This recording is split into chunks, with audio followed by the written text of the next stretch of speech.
The reason why I came to the U.S. was because I'm originally from Spain, and during the early 80s, we had an attempt actually, we had a coup in Spain, and then in 1982, we had a new government change. The Socialist Party came over, and then for the next 3 years, I graduated from high school in 82. So from the next 3 years, there was a lot of educational reforms. And when I tried to get an education, going back to school, we had so many strikes. Students were protesting. Faculty, teachers were, protesting as well. So school was never in session. It was just purely reformation, and it was very painful. And so at one point in time, someone came to me and said, "Well, why don't you go to the U.S.?" And that's what I did. I came to the U.S. and got an education, but it was an eye opener. Yeah, Oh wow. That kind Yeah. of difficulty. Yeah, that kind of difficult too. Yeah. So we really pass through a lot of trials in life before we reach this status that Yeah. we're now enjoying. Yeah, that sometimes makes you bitter. Think like, oh, why do we have this kind of life today? Why the others are having a good life, a better life than us? But later on, you'll appreciate what you went through because Mm. life. I mean, people are just like muscles. You exercise your muscle because you have a lot of things to do, and some people don't exercise their muscles. When the two of you meet the challenges of life later, those who experience hardships and difficulties Mm. fare better in a lot of ways. but I felt a completely foreigner when I came, and and I struggled to adapt into the lifestyle. And I'm not talking about foods or customs or any of called traditions or any of that. Simply just to survive in the cultural aspect. But there's a process called acculturation that takes time. That you start understanding things and you start visualizing things as the individuals that live in the nation, and you try to become one of them and try to act and understand why they do the things that they do. And the moment that you take that role, then well, you become one of them, right? And of course, it took, I would say, more than a year to fully integrate. But then once you integrate, then you're part of the system, right? So that barrier, that initial barrier, diminished, right? And you're able to function and honestly to even succeed in the educational setting. So Well, for me, the power to start a good life is what attracts the Filipinos to the United States. You know, because Filipinos are very industrious, they're very adaptable. So when they have an environment like what you have here in the United States, where you encourage everybody to just try, invent, innovate, create, all Filipinos would really love to face a challenge and rise to it. And that's what attracts most of the Filipinos because they can start a good life here. It's very hard in the Philippines. We don't get paid well when you start. We don't have a lot of good opportunities. We usually just start with minimum wage. Well, most people here would also start with minimum wage, but you have a lot more opportunities than us. Simple answer. When I was 16, my parents moved to Saudi Arabia. So I started traveling the world and I started getting some global experience. But back when I was a kid, I didn't really appreciate it like I would now. When I was 19, I moved to Argentina and lived there for a couple of years. And I learned Spanish and fell in love with culture and language. And I came back and started studying at the University of Texas at Austin. And I was studying Spanish and business. And I thought I was going to go into kind of a business route. But I really loved the teaching aspect and my Spanish classes. And ever since I was a kid, I had wanted to be a teacher. And so it was kind of at that moment at University of Texas that I really came into my passion and wanted to teach. And so I went to the University of Colorado and started teaching Spanish. And during my career there, during my master's degree, I got turned on to the School of Education and multicultural education, bilingual education, and realized that I just loved it. I loved how people learn language. I loved the social aspect of learning language, and how that affects teaching a foreign language, for example, because that's what I was doing. I was teaching Spanish. And so I ended up going into the School of Education and really getting into multicultural education. And it's just been this, as I've done it and as I've grown it's developed into this huge passion of mine.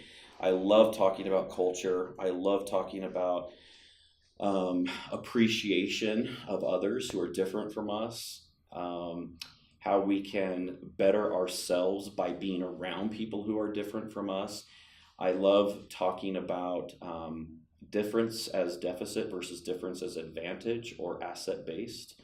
So often we look at people who are different from us and we default to the deficits that they have or why they're not like us, rather than what is good about that or what can I learn from this person because they're different from me. And so that's one of the things I really work hard to help my students understand, because they're going to be teachers and they're going to walk into classrooms with kids who are different from them. And so what does that mean, and how can they walk into that classroom and look at that as a benefit? And so it's kind of been an interesting road for me to get to this point, but I feel like it's exactly what I am supposed to do and is part of me. So The cultures are Actually, closely yeah. bonded. Actually, what you have here is being brought to the It's Philippines. westernized. Yes. We will westernized. We are westernized. Yes, you won't get homesick when you're there.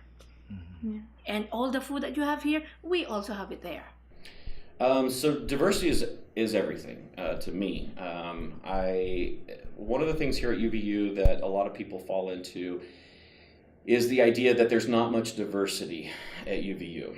And what they mean by that is they're looking around and they're looking at probably marked cultural characteristics such as race, and because there's not a lot of racial diversity or ethnic diversity per se at UVU, they're saying that there's not a lot of diversity. One of the things I like to do with that is problematize that and reframe how we think about diversity. Because first of all, yes, maybe there isn't a lot of ethnic or racial diversity at UVU, but there is a lot of diversity at UVU. And so when we think about diversity in different ways, right? If we think about gender and sexual orientation and religious diversity and body size diversity and the way we think, families and the families that we come from and our economic diversity, and even the way we learn, right? So I learn much differently than my colleagues do. And so that is a form of diversity. So it affects everything that we do. There is nothing that we do where diversity does not play a role. Oh, the memories of a poor starting family, because that life helped shape our character, the openness to facing challenges, the difficulties, and of course the resiliency. Okay, and of course it helped create a habit of being adaptable to what's happening. That's the best memories I have, because I learned so many good things from that I use in my later life. Help me succeed. I've been a professor here at UVU for the past 11 years, and I teach multicultural education and our language acquisition classes. So I teach theories of language acquisition, how we learn language, and then I also help our students who are studying to be teachers learn how to teach kids who don't know English as their first language, for example, or who are learning a second language. I also here at UVU direct our global and intercultural initiative. So I work with a lot of faculty across campus who teach certain classes that are global and intercultural.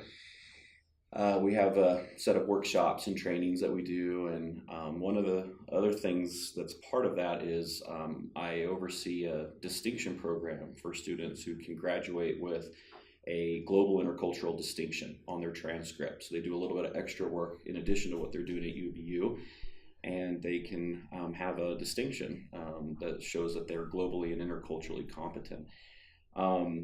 I'm originally from Texas and New Mexico, and I got my PhD at the University of Colorado at Boulder in multicultural education. So I've been here doing that work for a while now. Right. So, what got you into your line of work? Like, what made you interested in all this?